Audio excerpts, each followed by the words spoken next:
Meus senhores, minhas senhoras, declaro abertos os trabalhos dessa noite.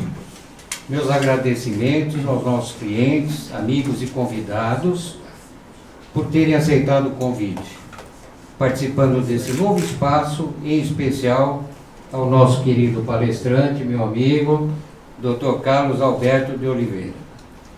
Quinzenalmente, às segundas-feiras, serão realizadas palestras por profissionais altamente qualificados das mais diversas áreas do conhecimento para os nossos clientes e convidados. Agradeço especialmente o palestrante, Dr. Carlos Alberto de Oliveira, por ter aceitado o nosso convite. Amigo, gerente regional da Delegacia do Trabalho em Campinas, com excepcional grau de conhecimento da legislação trabalhista, mas que tem como marca registrada sua humildade e bondade para os que dele se socorrem, e que tenho a honra de ser amigo e um grande admirador. O Dr. Carlos Alberto de Oliveira é professor universitário, tem longa carreira na Delegacia Regional do Trabalho, pertence ao Ministério do Trabalho há 34 anos, até chegar ao seu atual cargo como gerente geral da Regional da Delegacia Regional do Trabalho de Campinas, que falará sobre reforma trabalhista e a Delegacia Regional do Trabalho, quais são os seus reflexos. Com a palavra, o meu amigo, Dr. Carlos Alberto de Oliveira.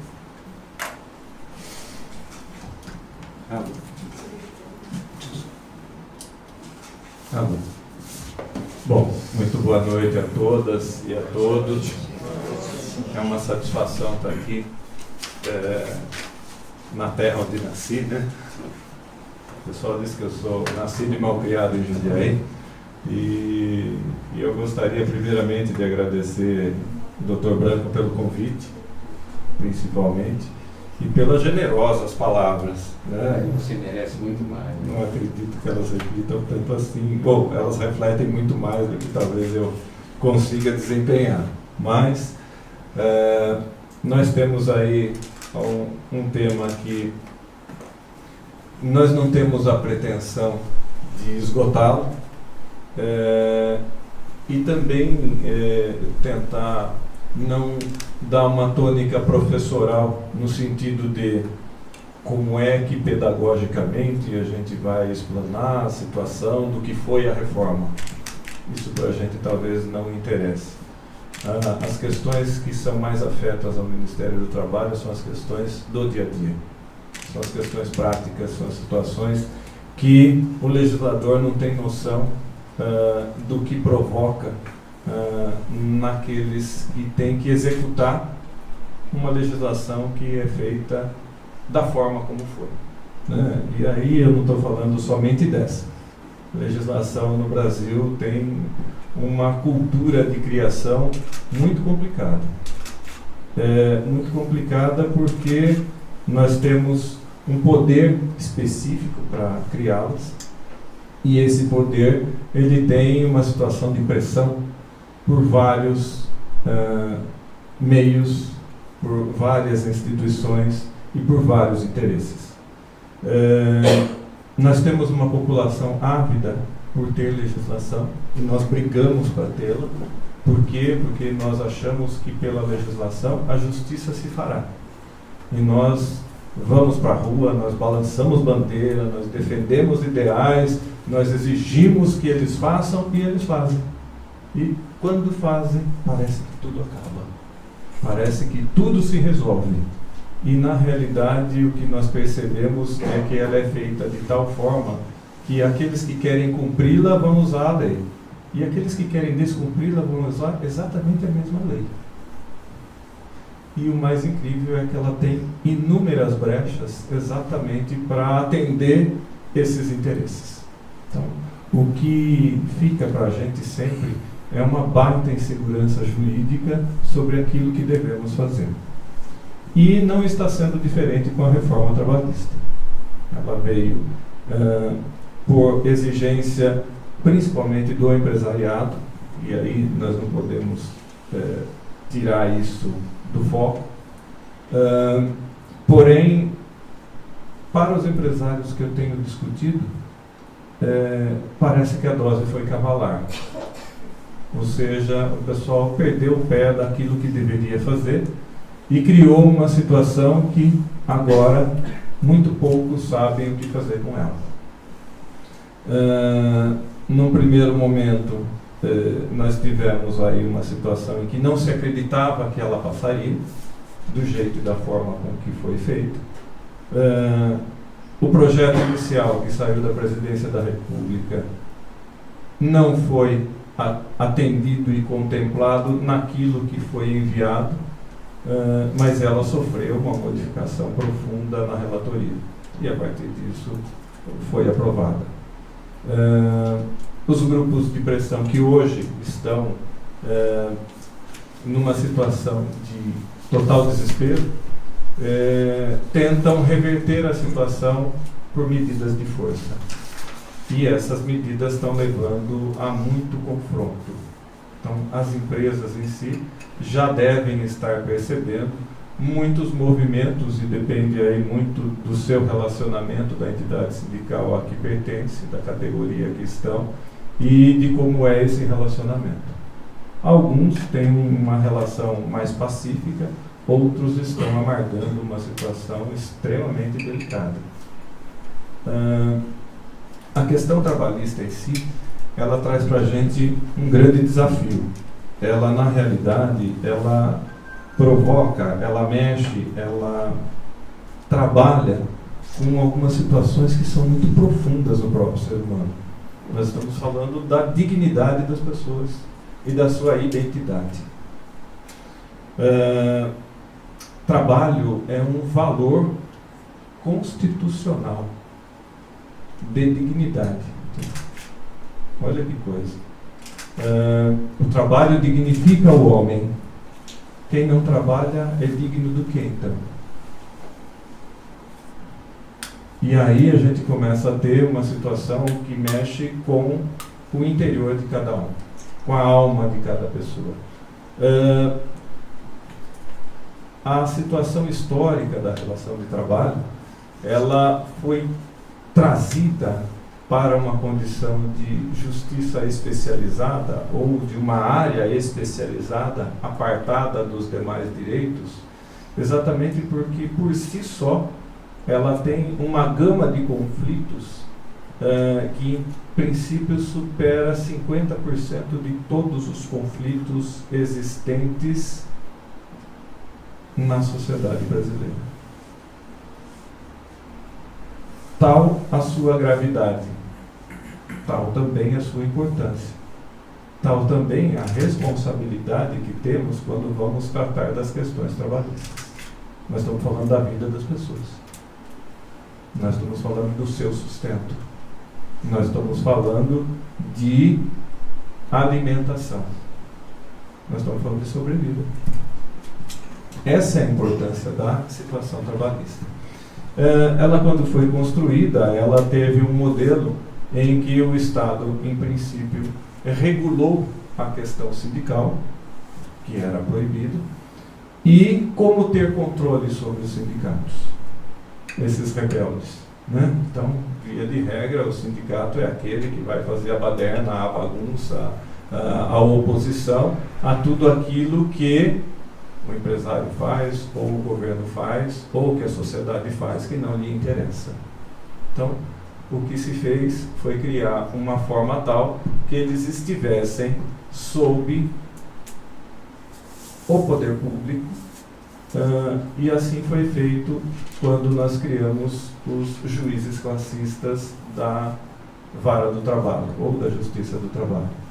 Então, os sindicatos, tanto patronais quanto de trabalhadores, eles eram nomeados numa condição de juízes de classe sindical, de entidade sindical. Status de juiz, salário de juiz, sem formação para ser juiz e sem concurso para juiz. Isso fez com que o Estado comprasse o movimento sindical. E assim se sucedeu por vários anos, até que os escândalos acabaram trazendo à tona uma situação que a magistratura acabou se rebelando e transformou-a para que não tivéssemos mais essa figura. A figura do juiz classista, então, termina, porém, cria-se um outro modelo, que é o modelo de mediação e arbitragem privada trabalhista, principalmente para acomodar os juízes classistas. Enquanto em outros países o sistema de mediação e arbitragem ele vem como uma solução privada para que as partes não dependam do poder público, aqui nós o fizemos para a acomodação de uma situação de Estado. E por conta disso, as questões não avançaram. Nós temos uma grande dependência do Estado. E quando nós falamos nós temos grande dependência, é que tanto o trabalhador tem dependência da situação e manifestação do Estado, quanto a iniciativa privada. Tudo que nós temos de dúvida, nós buscamos que o Estado resolva para a gente. Tudo que nós temos de conflito, nós buscamos que o Estado resolva para a gente. E toda vez que o Estado decide, nós saímos descontentes, porque ele não faz a nossa vontade. E por incrível que possa parecer, quando a gente tenta tirar o Estado, todo mundo reclama, porque cadê o Estado que eu pago? Então nós também não sabemos bem o que queremos, e nem como queremos. Mas nós sabemos muitas vezes o que não queremos. Mas a construção coletiva, para a gente, é ainda uma situação que carece de enfrentamento. Nós não fomos formados para uma construção coletiva. E esse talvez seja o nosso maior desafio, enquanto sociedade. Que construção de sociedade nós queremos? Por quê? Porque todas as mazelas sociais, por incrível que possa parecer, estão vindo à tona de uma só vez. E as demandas são tão imensas que a gente não sabe o que fazer com elas. Tem gente que já não liga mais televisão porque assim, eu não quero mais passar nervoso, eu não quero mais ficar com raiva, eu não quero mais ver absolutamente nada porque chega, esgotou. É tanta coisa que atenta contra a nossa integridade enquanto pessoa que a gente não consegue mais ver e nem enfrentar. Isso nós sabemos que não queremos, mas nós não conseguimos fazer a construção necessária para aquilo que necessitamos. Então, quando nós estamos falando de uma situação de reforma, muito se discute, ou muito se discutiu, que há uma interferência muito forte, principalmente da Justiça do Trabalho. E mais do que isso, ela passou a ser órgão arrecadador. E eu estou falando de falas, não estou falando de constatações. Tá? Existem números, existem dados, cada um vai defender o seu peixe, eu não estou aqui para defender o de ninguém. Né? Mas ela passou a ter uma arrecadação expressiva, previdenciária, de imposto de renda, de fundo de garantia, por meio das ações. E isso muitas vezes foi justificativa para a ampliação do quadro da justiça. Para que ela tivesse uma atuação ainda maior, porque a voracidade arrecadatória do Estado é infinita. E assim se fez. Porém, do ponto de vista mercadológico, ela tem algumas situações que travam o processo de desenvolvimento. Então, quando a gente fala no travamento de algumas situações, que segurança eu posso ter para avançar nessa situação, ou fazer esse investimento, ou fazer a ampliação, se lá na frente eu não sei o que pode me acontecer. Então, para os investidores, nós tivemos uma situação de risco muito elevado, e o investidor faz análise de retorno e risco. Faz análise de risco sobre aquilo que ele tem que fazer para ver se ele coloca dinheiro naquela situação ou não. se ele vai ter retorno sobre o seu investimento ou não. E dependendo do quanto é o risco que ele vai correr, muitas vezes ele não vai fazer. E em outras situações, ele vai correr o risco porque ele vai medir. Qual é o risco de me pegarem? Qual é o risco de eu ser atuado? Qual é o risco do Ministério Público? Qual é o risco da Justiça do Trabalho? Qual é o risco da reclamação? Qual é o risco do sindicato? Olha quanto. Ou seja, nós estamos cercados, né, de muitos para atuação específica na situação trabalhista. E quando a gente tem alguma situação que nos causa insegurança, nós não temos muito a quem recorrer. Ou temos a quem recorrer. Nós vamos buscar os advogados. A primeira situação é essa. Né? Não posso falar que não. Né? Mas o advogado, e será que eu posso falar isso aqui? O Dr. Branco não vai me perdoar. Mas os advogados, eles estão muito mais preparados para manter o conflito na justiça do trabalho. E nem sempre para resolver o conflito de outra forma. E quando a gente fala de outra forma, nós estamos falando que composição é possível fazer entre as partes, de maneira privada, em que elas se sintam satisfeitas dentro do processo e se ajustem. E quando a gente fala em ajuste, falamos em justiça. Porque justiça nada mais é do que o ajuste das partes. Naquilo que tem interesse. Naquilo que foi possível. Em qual momento? Naquele momento. E isso precisa estar claro para todo mundo. Mas também não é culpa dos advogados. Não estou aqui para culpabilizar ninguém. Nós estamos falando de uma cultura de sociedade. Por quê? Porque um trabalhador, quando vai buscar um advogado, ele não quer a composição do conflito. Ele quer que o conflito se estabeleça. Eu vou dar o troco nele. Onde já se viu me tratar desse jeito? Onde já se viu fazer isso comigo? Está pensando que eu sou o quê? Dediquei minha vida inteira para essa empresa e agora eu sou tratado como qualquer coisa? Então o que a gente tem não é muitas vezes o que foi ocasionado de divergência ou diferença das partes, mas muitas vezes a forma com que ela se deu, que agrediu de tal forma a pessoa que atentou contra a sua integridade moral. E com a reforma, a questão da situação moral vem à tona. Então, agora, a exigência dos gestores é muito maior do que foi antes. Porque toda vez que a gente tem uma situação de direito que se adquire, com ele vem uma situação chamada responsabilidade. Responsabilidade é aquele que vai responder por essa situação. Só que na lei vem uma outra situação, que é antagônica à responsabilidade. É a terceirização. Por que se busca terceirizar? E o que se busca na terceirização? Os bancos acadêmicos vão dizer, eu busco o meu melhor parceiro, na melhor situação, no melhor custo, para a gente ganhar junto. Uma ova. Mercado não faz isso.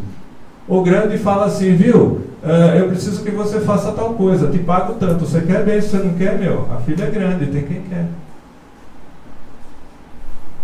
O que ele vai passar para o terceiro? O que ele não quer assumir de responsabilidade, não é de serviço. O que é carne de pescoço aqui? Viu? Acha alguém aí, passa para ele. É assim que a gente faz terceirização. A gente não busca parceiro. Ou, a gente chama de parceiro aquele que vai se submeter à minha situação.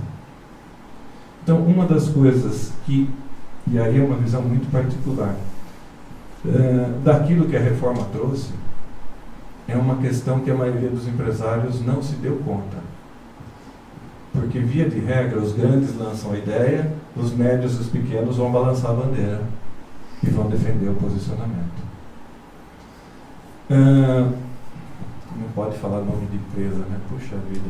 Mas nós regulamentamos no Brasil, com a terceirização na atividade fim, o que faz a Nike. Quem é a Nike? Não sei. O que faz? Também não sei. Onde faz? Não sei. Com quem faz? Também não sei. Que resposta ela dá?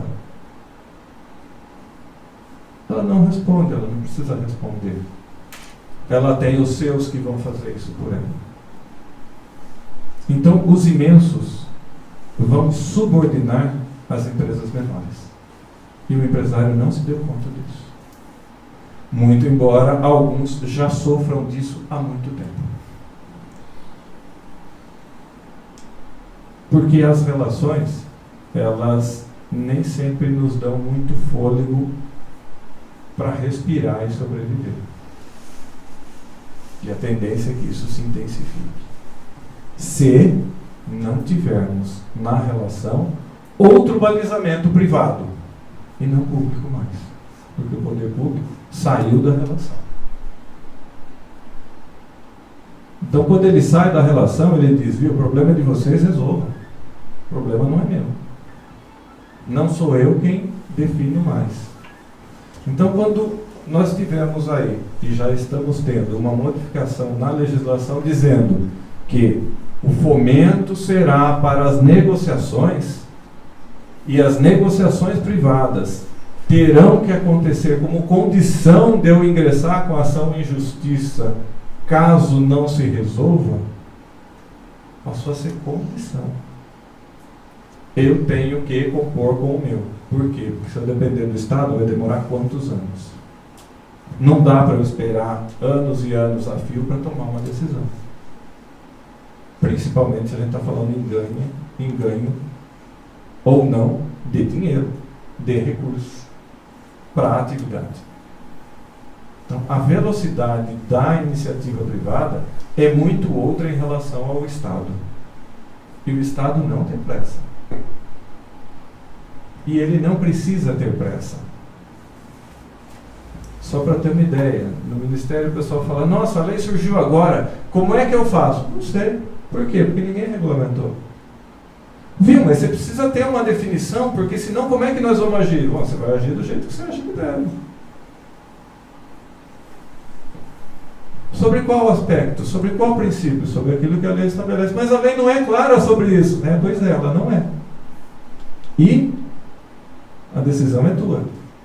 A minha é executar aquilo que você vai fazer. Olha que tarefa complicada. Se aquilo que eu decidi tiver amparo legal, eu não consigo te executar. Se aquilo que você fez não tiver amparo legal, vai depender de como está estabelecido na legislação. Então, a legislação, quando ela é feita, ela tem uma situação muito própria. Aquilo que está estritamente, expressamente definido na legislação, eu consigo executar. Aquilo que não está, eu não consigo. A iniciativa privada, aquilo que está expresso na lei, ela é obrigada a fazer. E aquilo que não está, o que ela faz? Ela faz o que bem quiser. E eu não consigo executá-lo. Porque não há previsão de lei. Então, quando nós falamos que a legislação, quando é feita, ela deixa um monte de brecha, um monte de lacuna, para o poder público, nós enxergamos e devemos enxergar muito bem que lacunas são essas. Porque eu não tenho dúvida que os advogados vão fazer de tudo para enxergá-las antes de todo mundo. Porque é exatamente onde eles vão orientar vocês a fazer. Por quê? Porque eles sabem que em vocês fazendo eu não tenho como executar. Puxa, mas isso aqui não está previsto. Se não está previsto, a iniciativa privada pode fazer. E eu não posso executar. E aí tem aquela chiadeira, né? O agente público vai lá e pressiona, e conversa, e convence. Não convence nada, ele vai tentar empurrar a goela abaixo, viu? Faz isso daqui, porque senão você vai ver só. E como você não sabe o que você vai ver, né? Você fica com medo e acaba fazendo, né? E é próprio de serviço público isso. Não é só de serviço público. É próprio de governo isso. Qualquer que seja ele. seja municipal, seja estadual, seja federal. Então, são alguns aspectos que começam a vir à tona no sentido de até que ponto essa reforma traz para a gente uma grande solução, ou até que ponto ela nos traz um grande problema. Vários aspectos dela alteraram profundamente o arcabouço jurídico trabalhista. Viu? Se mexeu no arcabouço jurídico, mexeu no fundamento do direito do trabalho. E aí nós vamos ter todas as reações possíveis de todos aqueles que militam na área do direito. Por isso nós estamos num momento de extrema instabilidade. Por um lado, nós já começamos a ver as reações dos sindicatos. Eu tive em Campinas uma reunião no final do ano com o movimento sindical dos trabalhadores e também dos patronais, mas os patronais quase não apareceram, mas nós tivemos representação, e que com meia hora de reunião Brasília estava me ligando. O que você está fazendo? Eu nem atendi. Na hora que eu terminar a reunião eu explico. Isso é impossível, isso é inadmissível. Como é que nós, governo, que editamos uma lei para modificar todo o processo, vamos provocar uma reação na sociedade para que ela manifeste que resultados essa lei está trazendo para ela? Esse problema é um problema político, não é meu. Eu sou servidor. Eu não estou lá para fazer favor para ninguém. Não tenho rabo preso com ninguém. Não fui colocado por político A, B ou C. Essa situação não é a minha, mas é da sociedade que eu represento. E eu preciso saber efetivamente o que é que está acontecendo pós-reforma. A maioria dos sindicatos em total desespero. Por quê? Porque a medida deixou muito claro que acabou a contribuição sindical. E isso pesa mais para os trabalhadores ou pesa mais para os empregadores? Porque o Brasil é o único país do mundo que tem sindicato de patrão. Nenhum outro tem. Porque nenhum outro precisa de representação para si. Se eu quero representação, monto uma associação e pronto. Para fazer negociação, viu? Quem tem que negociar sou eu. Não é o outro que tem que negociar por mim. Não, no Brasil não. O empresário fica escondido atrás do sindicato patronal. Nem aí ele responde. Estou falando a regra geral, tá? Não estou acusando ninguém aqui, não. Não é isso. E quando eu assumo a minha responsabilidade, eu negocio direto. Que é o que muita empresa faz. Não quero saber o que o patronal pensa. Por quê? Porque ele pensa pensando no todo? Não necessariamente. Fecha acordo em relação à sua capacidade? Não. Ele sempre vai fechar acordo dizendo: olha, o pequeno não vai ser capaz de bancar esse valor. E aí eu quero o mínimo possível de todas as condições. Mas ele não pega o mínimo possível. Porque também há algumas perversidades em convenção. Quantos nós vamos quebrar? Sobe um pouquinho mais. Porque o patronal sabe quando o pequeno não vai ser capaz de cumprir aquilo que ele vai celebrar. E ele faz isso intencionalmente. Sindicato dos Trabalhadores briga, reivindica, faz arruaça, vai para a briga. Ou seja, cada um vai trabalhar com os instrumentos que tem. O objetivo maior da medida foi atingir sindicatos. Quais? Aqueles de gaveta. Quem tem mais sindicato de gaveta? Sindicato patronal. Vocês podem ver que toda empresa, quando tem problema, liga para o sindicato dos trabalhadores para resolver seu problema. Nunca ninguém liga para o sindicato patronal. Por que não liga para o patronal? Você paga a patronal, Por que o Sindicato dos Trabalhadores vai ter que falar para você o que você tem que fazer enquanto empresário? Estranho, né? Mas a gente reclama e depende deles. A maioria dos sindicatos de gaveta são patronais. A gente não sabe quem é o presidente, a gente não sabe quem é a diretoria, muitas vezes não sabe nem onde fica, mas tem que pagar guia. E paga. E todo mundo fica quieto. Engraçado é isso. Ninguém reclama em pagar a contribuição patronal. Todo empresário reclama que os coitados dos trabalhadores têm que pagar a contribuição para o seu sindicato. Filho, mas esse é o problema deles, não é problema seu. O problema seu qual é? Descontar em folha de pagamento e fazer o repasse. Ponto. E qual é a obrigação do RH? Fazer o desconto daquilo que a lei manda e o funcionário autoriza. A lei mandou não pagar. O funcionário autoriza ou não? Não, ele não autoriza, viu? Eu não desconto. Não é vá no sindicato brigar com ele para que ele te dê o alvará para eu não te descontar. Se eu descontar, eu estou me apropriando indevidamente do salário dele. Ele pode abrir um BO contra o RH. E tem muita gente orientando a fazer isso. Por quê? Para botar mais lenha nessa fogueira. Botar mais caldo nessa situação. Porque esse é o mês. É março? Não. A contribuição é agora. Né? O pagamento é agora. Então, para os sindicatos, agora vai ser o termômetro.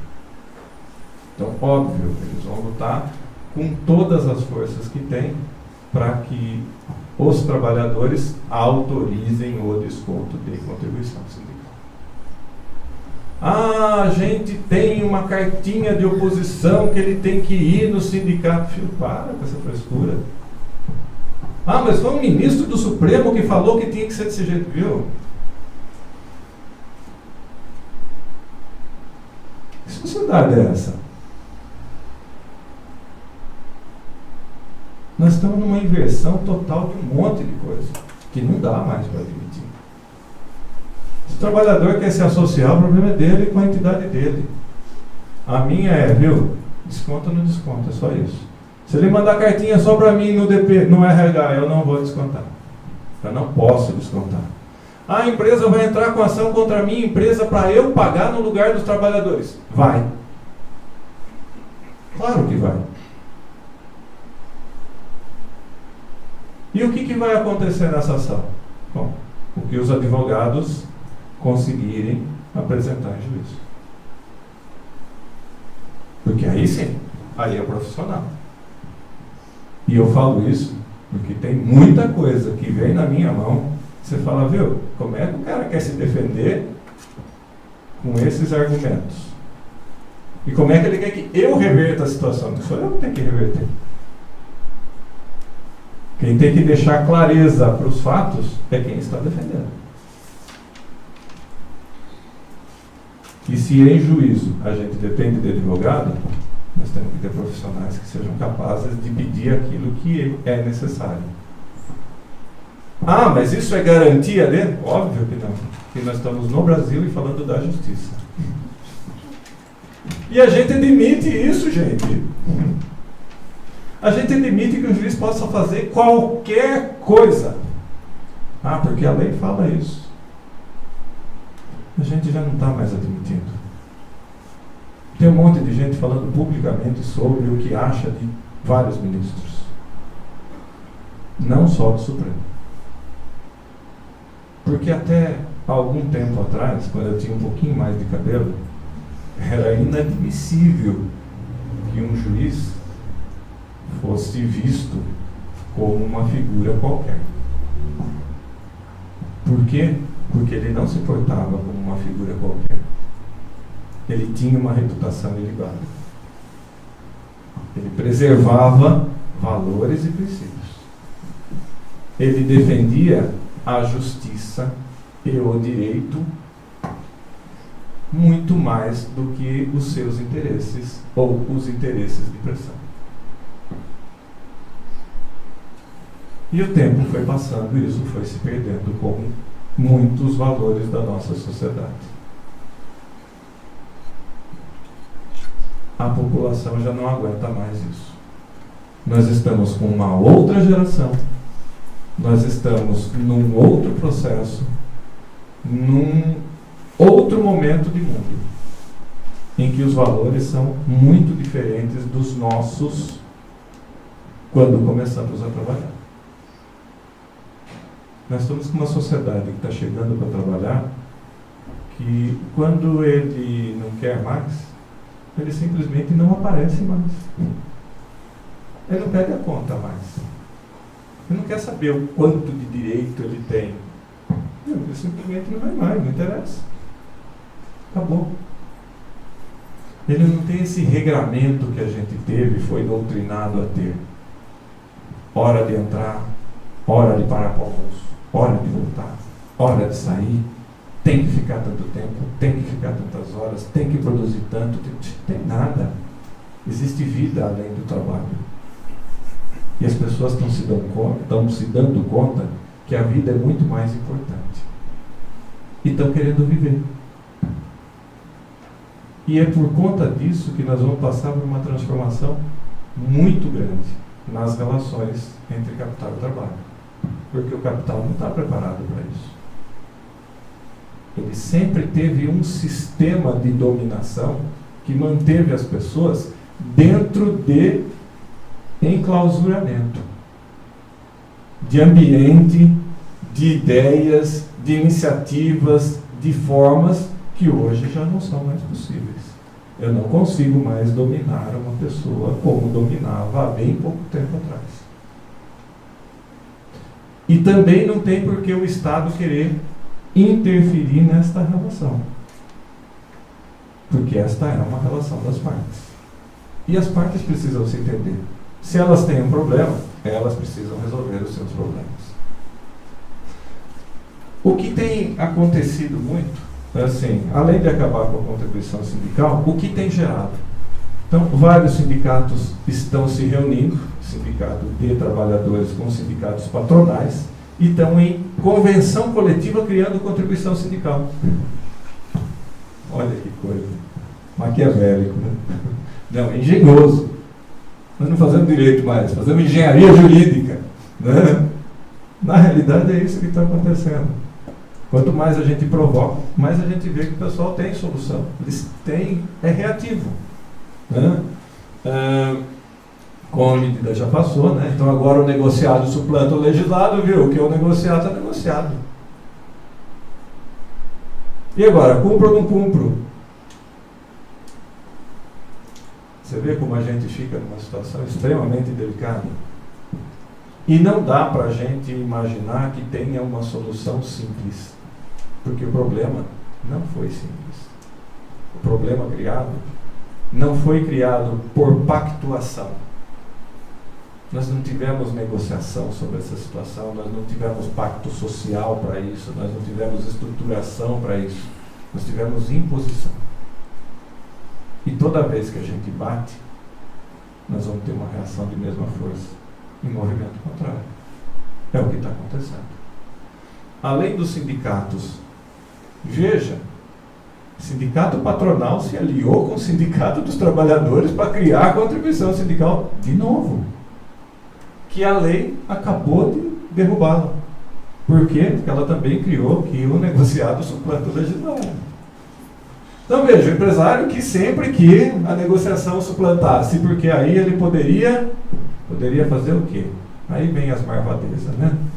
Sim. Meu filho, vem cá. Você aceita tal coisa? Não. Rua. Simples assim. No Brasil não tem nenhuma proteção para dispensa. Ou você aceita, ou você não serve mais para trabalhar comigo. Foi pensado dessa forma, desse jeito. O tiro está saindo pela culatra. A outra situação, viu? O sindicato interfere tanto que eu não quero ele, nem longe da minha empresa mais. Né? Vamos acabar com ele. Então, se eu tirar a contribuição sindical, ele perde o oxigênio, que é dinheiro, e ele morre. Tá? Então está tentando sobreviver. Mas aí o que vai acontecer? O que a gente precisa fazer? Vamos mudar o direito coletivo. Por quê? Porque questões coletivas só têm valor jurídico se forem negociados como sindicato. Pela lei, não mais. Eu posso reunir meus trabalhadores e fechar um acordo coletivo com eles, que passa a ter valor jurídico. Olha que coisa. Mas eu preciso ter uma comissão de fábrica, então, né? Porque aí fica mais fácil, esse, e a gente faz a negociação, a gente vai trabalhá-los para facilitar a nossa negociação e vai ficar por isso mesmo. Mas não podem ser sindicalistas. Senão eu tenho sindicato aqui dentro. Se eu não quero sindicato nem longe da minha empresa, como é que eu vou querer ele aqui dentro? Tá? Legal. Foi conquistado. Só que eu acabei de dar poder para o meu trabalhador, para ele botar o dedo no meu nariz dentro da minha empresa. Porque se o pessoal simplesmente se reunir e falar, não vai ser desse jeito, o que vai ser? Você vai demitir todo mundo? Demissão coletiva em massa? E aí você vai para o enfrentamento. O que vai estampar não é mais a situação da legislação. O que vai estampar são as mazelas de gestão. E nós temos muitas. E aí a gestão vai vir à tona. Vai vir? Não, já está. O cara deu uma ordem torta lá, que mexeu com A, B ou C, viu, pessoal? As empresas que têm um grau de articulação e lideranças internas, o pessoal já está se reunindo assim, viu? Esse chefe aqui está fazendo tal coisa assim, assim, assado o assunto, ele precisa mudar, ele está pensando que é o quê? Pois é. A nossa chefias, ela tem um vício. Eu tenho um colega que ele é de uma empresa nacional brasileira que tem multinacional em vários países do mundo. E ele estava falando para mim uma vez que ele tinha 15 processos de assédio moral na Inglaterra. Ele falou, meu, se uma dessas ações vingar, a empresa quebra no mundo inteiro. Ele falou, eu não sei mais o que fazer. Ele falou, mas assédio moral na Inglaterra, viu? O que está acontecendo? Ele falou, eu te explico de maneira muito fácil. Eu tenho 15 processos de 15 chefes brasileiros. Porque do nível hierárquico dele para cima ele trata todo mundo de um jeito. Do nível hierárquico dele para baixo é tudo no pé. Porque é tudo subjente. Ele é o mais maior. Essa é a visão que a gente tem de chefia.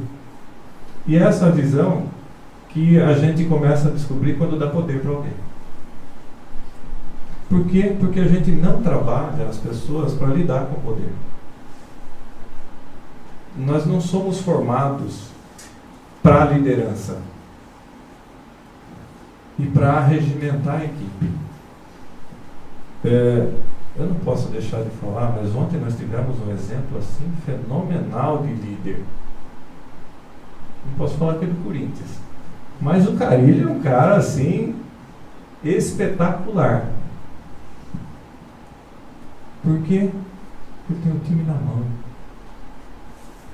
Ele comanda de forma tão simples e tão harmônica que ninguém percebe. Muitas vezes nem ele. O que é que ele teve de efeito sobre esta situação?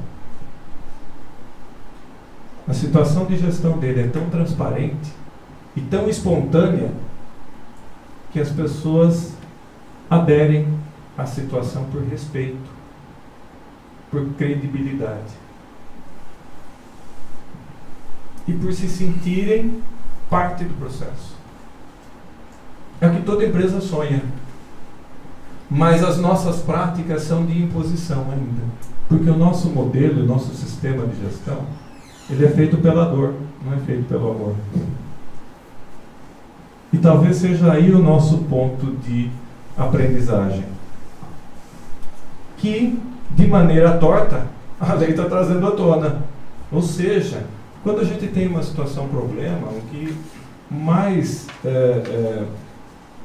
passa a ser desafiador para a gente é encontrar que oportunidades estão surgindo com essa situação, problema. Mas a maioria fica preso no problema. E fica patinando no problema. E quer resolver o problema. Esse não é um problema que nós vamos ter solução fácil, simples e nem rápida. Vai demorar um certo tempo até as coisas se ajustarem e se acomodarem. Para ter uma ideia, as questões dentro do Ministério estão tão bagunçadas, porque a lei acabou com a contribuição sindical. Mas o secretário de Relações do Trabalho, que era um sindicalista, baixou uma instrução específica dizendo que deve ser mantida a contribuição sindical. É o ministro falando? Não. É um técnico falando? Não. Uma questão meramente política. Não, todo mundo deve... E aí os sindicatos fazem o quê? Pegam essa carta encomendada e espalha para todo mundo. Olha o que o Ministério do Trabalho falou a respeito. A instrução que a gente tem que seguir é essa.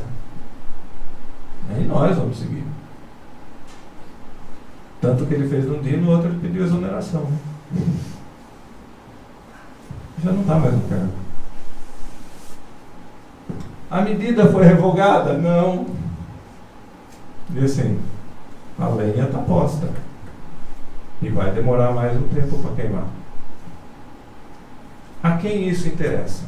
Há vários grupos de interesse que estão numa situação que a gente chama de iuris esperniandi. É isso, doutor? Então, no iuris esperniandi, nós vamos ter muita gente que não é favorável àquilo que veio de legislação, e eu não estou fazendo juízo de valor, não estou nem falando que eu sou favorável nem contrário, não é isso. Né? Também nem me manifestei, só dei algumas pinceladas em algumas situações. Estão sendo reatidos. Por quê? Porque um dos objetivos, que a gente não pode perder isso de vista, é a extinção dos sindicatos, a extinção da Justiça do Trabalho, como ela é hoje, a extinção do Ministério Público do Trabalho e a extinção do Ministério do Trabalho. Eu, particularmente, não tenho essa dúvida. Muitos colegas meus têm e acham que eu estou equivocado, mas eu estou assim, criando um quadro extremamente delicado. Eu acho que seria o sonho de consumo da maioria dos empresários. Se não tiver Justiça do Trabalho, Ministério do Trabalho, Ministério Público do Trabalho, nossa senhora, vou fazer o que eu quero, deitar e rolar. Acredito até que por um certo tempo é possível que isso ocorra. Mas eu não sei se isso dura muito tempo. Exatamente pela geração que está entrando no mercado de trabalho. E por aquilo tudo que a gente está vendo. As reações hoje são muito diferentes da reação que a gente tinha, principalmente do movimento sindical, nas décadas anteriores. Né? Daqui para frente, eles sabem que precisam ser melhores. Precisam dar a cara, precisam mostrar serviço. Tem sindicato que teve sacadas assim muito interessantes. Teve um que foi para a porta das empresas e assim, gente, está aqui a cartinha de oposição à contribuição sindical. Já fiz para vocês. Quem tem direito de fazer? Todo mundo. Eu só gostaria que vocês fossem sócios do sindicato e não paga nada. Todo mundo se associou ao sindicato. Ele ganhou mais sócio do que ele tinha de contribuinte antes com essa sacada. E agora, viu tudo que a gente viu fazer, nós vamos decidir por Assembleia. Todo mundo achou lindo, maravilhoso. Só que esqueceram que a Assembleia é um negócio que todo mundo adora, né? Nem a de condomínio a gente aparece. Né? Depois a gente reclama. Mas ele sabe o que está fazendo. Então, tem várias estratégias acontecendo. A Justiça do Trabalho já percebeu que a quantidade de processos despencou. Porque eu até discutia com um amigo nosso, que é juiz do trabalho, que a reforma em si, no meu entendimento, foi um choque de demanda. E aí é uma situação mercadológica. É difícil vocês, juízes, entenderem o que eu estou falando, porque vocês não estão analisando o mercado. Esse pessoal é especialista em mercado. Eles só tiraram o interesse do produto chamado ação trabalhista. Eles criaram uma condição que a gente cria em mercado quando quer que o produto só tenha acesso para algumas pessoas. Você faz o quê? Diminui a produção e aumenta o custo. Se eu aumentei o preço desse produto, eu já fiz um corte de interesse. As pessoas podem até ter interesse, mas se ela não tem condição, ela não vai atrás. E foi exatamente isso que aconteceu. Então, a situação, e os advogados, eu não sei, aí eu estou falando só de alguns alunos e ex-alunos, né? Muitos me ligaram assim desesperados, puxa vida, eu estava com 6 ações para dar entrada, ninguém apareceu depois da reforma. Não apareceu mesmo. Vai aparecer? Não sei. Nossa, agora o risco é muito maior. Então, está se tirando o interesse da reclamação trabalhista. Tá? E o que pode fazer o juiz? Aquilo que está nos autos. Ele não pode assistir a televisão, ver uma injustiça, levantar e ir lá. Ele só pode fazer o que vier aos autos. Ministério Público, se ele vê uma situação na televisão, ele tem que ir lá. Compete a ele fazer isso. E a mim também. E verificar, e fiscalizar, e autuar no descumprimento.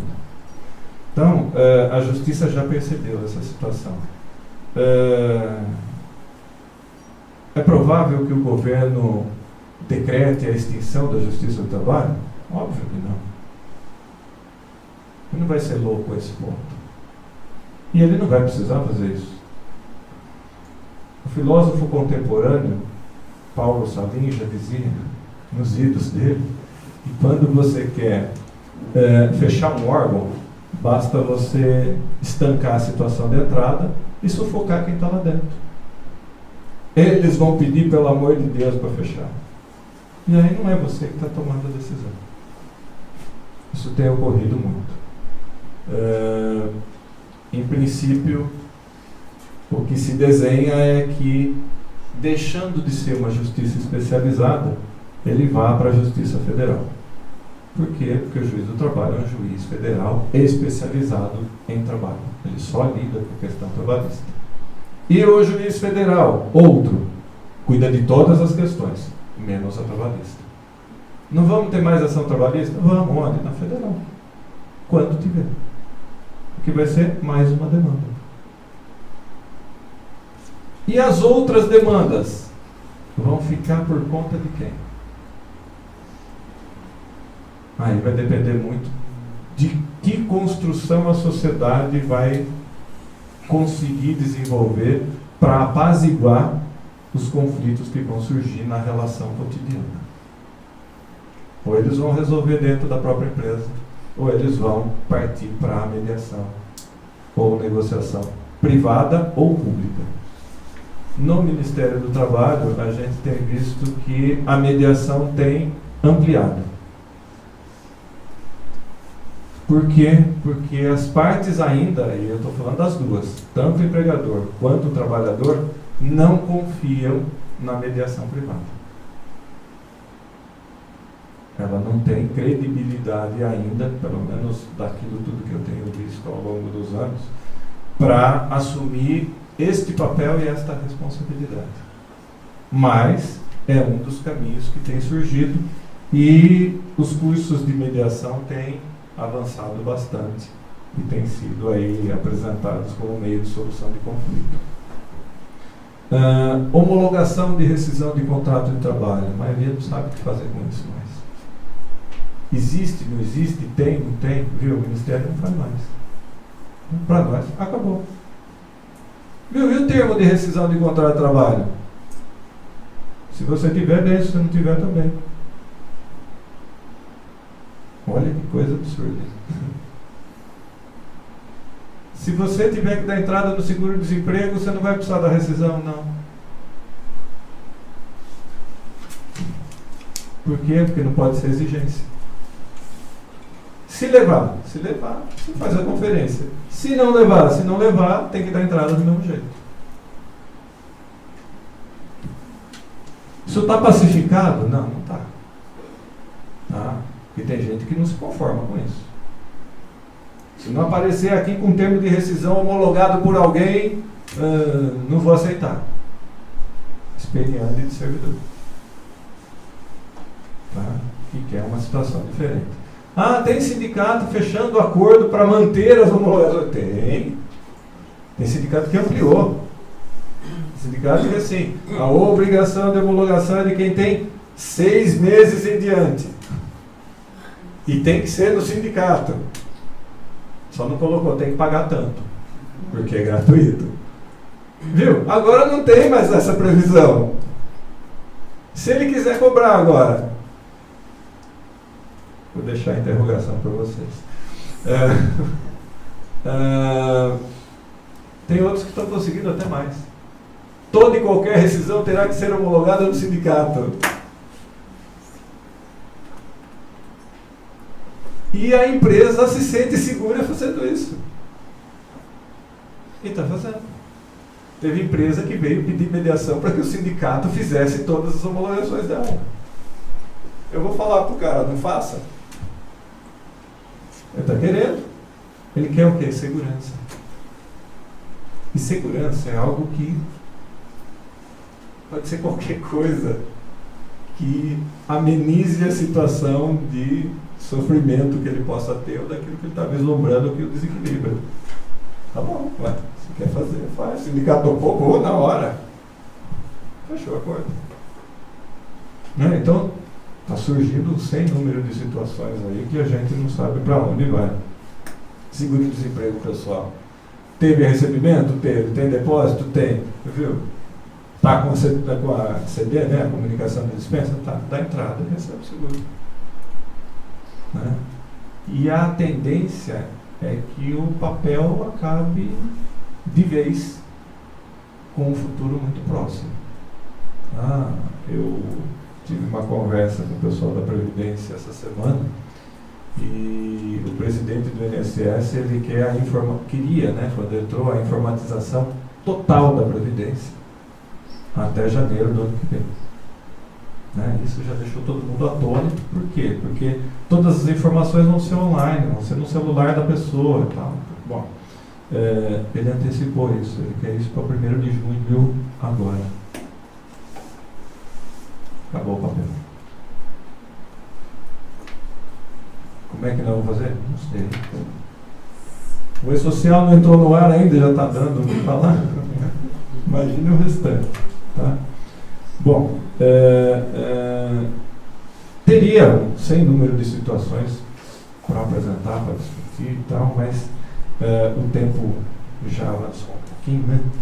E aí a gente fica à disposição, caso vocês tenham alguma questão, alguma dúvida, que a gente saiba ou possa agregar, contribuir, colaborar ou responder para vocês. Tá? Então, no primeiro momento eu gostaria de agradecer mais uma vez o convite formulado e a participação e a presença de todos vocês. Obrigado.